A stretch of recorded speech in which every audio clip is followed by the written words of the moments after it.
servicemen and women, good afternoon. Hamjambo. Mambo. Asanteni sana.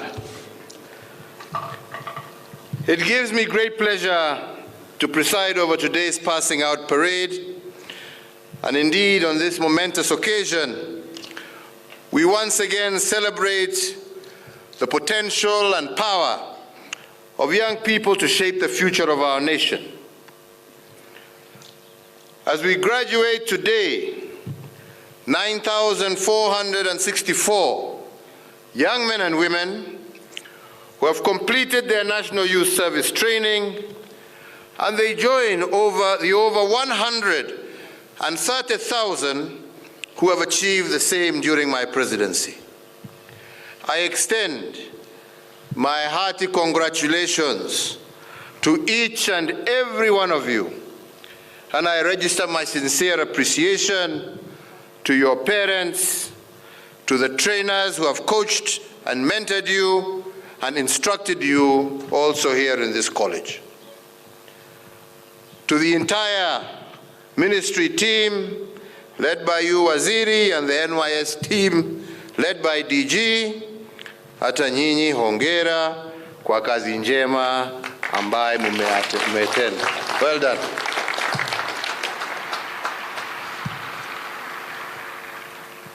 Ladies and gentlemen, in my first year in office, I repositioned this institution as a key pillar of our strategy for capacity building of our youth, so that they contribute more effectively to nation building. Truth be said, that the journey has not always been smooth or easy. But today I'm glad to note that with the support of the ministry and the reorganization that has taken place, we are now able to have a stewardship of senior management of NYS who have achieved a most remarkable turnaround. Hongera. I must also, at this juncture, thank the Council for their invaluable work in supporting this institution to become what it is today. Kwenu nyinyi pia hongera. Asante sana. Jemedari.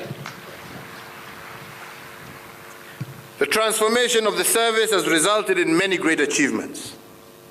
And just to highlight a few of these, the annual youth enlistment in NYS has increased tremendously from 4,000 in 2013 to 30,000 at present, resulting in a total of 118,189 youth recruited from all sub-counties across the country. This number, if compared to the number of youths the service had recruited between 1964 and 2012, is exactly the same. So in the shorter period, we have had exactly the same number of young men and women who have gone through these gates, and we are very proud of this fact. This meteoric rise in the number of recruits joining NYS, coupled also with the enhanced standards of training that have been introduced, have been critical in safeguarding the social economic interests of Kenya and our youth as contained in our development blueprints. It has, in addition, expanded opportunities for thousands of young people, most of whom would not have had the resources to acquire the skills and training offered by NYS.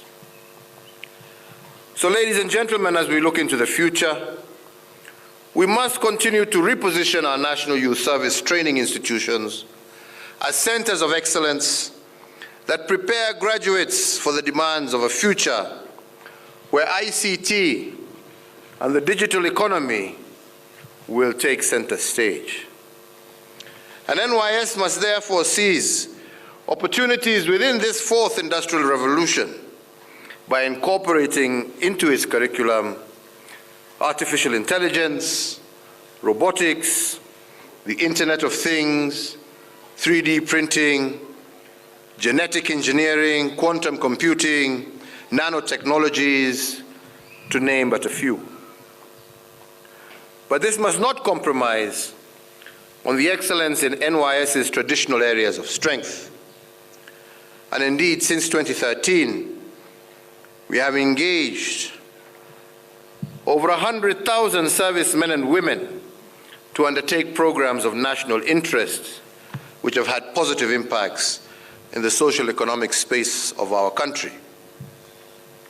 For instance, under the Youth Empowerment Program, through this service, we were able to add 557 kilometers of rural access roads to Maram standard in various parts of the country. And today, I am informed that you are now moving into building and constructing tarmac roads. Hongera.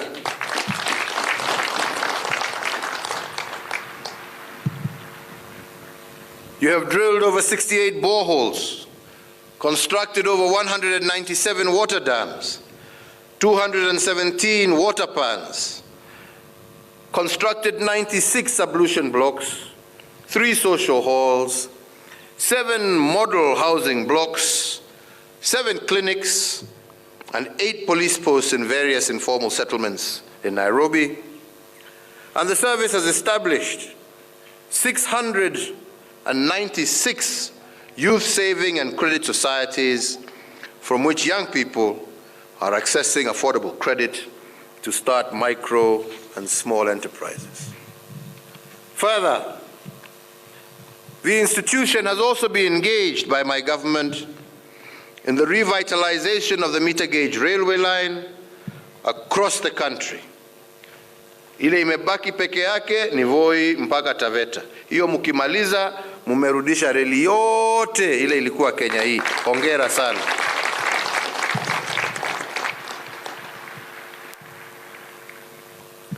You participated in the control of the desert locusts in 13 counties across our country. And you have also planted in excess of 1.1 million trees, seedlings, towards the attainment of our 10% national tree cover. These are but a few of the many general undertakings conducted by the service in collaboration with other government entities, which no doubt have contributed significantly to making Kenya better. And the market has also taken note of the reservoir of well-trained and disciplined workers that have been produced by NYS. And to ensure that we keep track of all these young men and women who undergo the NYS program, we did launch an information management tracking system here in Gilgil slightly over a year ago.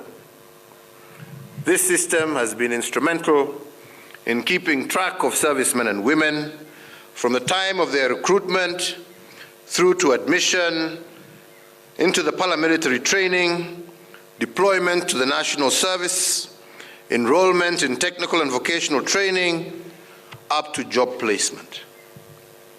I am indeed happy to note that this system has made it much easier for the service to process requests from potential employers wherever there are job openings. And I am most pleased to state that even the government has upscaled the absorption of NYS servicemen and women into the discipline services and other public and private agencies. I am glad that after my directive of last year, the administration has secured 2,649 job placements for NYS graduates, and of these, KDF and the National Police Service have recruited 500 each. Kenya Prisons has absorbed 61, while the Kenya Airports Authority has concluded interviews for 200 whom they intend to employ. This does not include the 700 who have already been employed by NYS itself. Tena hiyo hongera. Asante sana.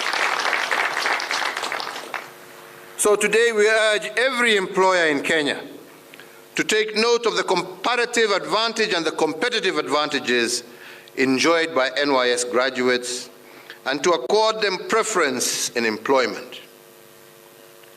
We are very hopeful that as the World Cup is coming, a good number of you hopefully will also be able to get jobs in Qatar during that World Cup period. Na hiyo pia itasaidia. So ladies and gentlemen, as I conclude once again, let me recognize and thank all those who have made this event of today a reality. Let me thank all those who have been involved in making NYS what it is today. And once again to also thank the parents and families who have offered steadfast support to these graduates, the staff who took them over here and the trainers, and to all of you, tunasema asanteni sana.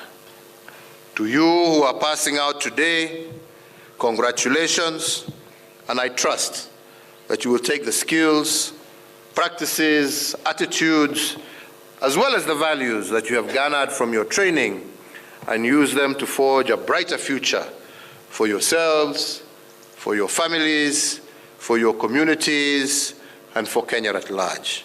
Mungu awabariki, Mungu awalinde, kutoka leo mkienda sasa kuanza kutekeleza kazi zenu mbalimbali.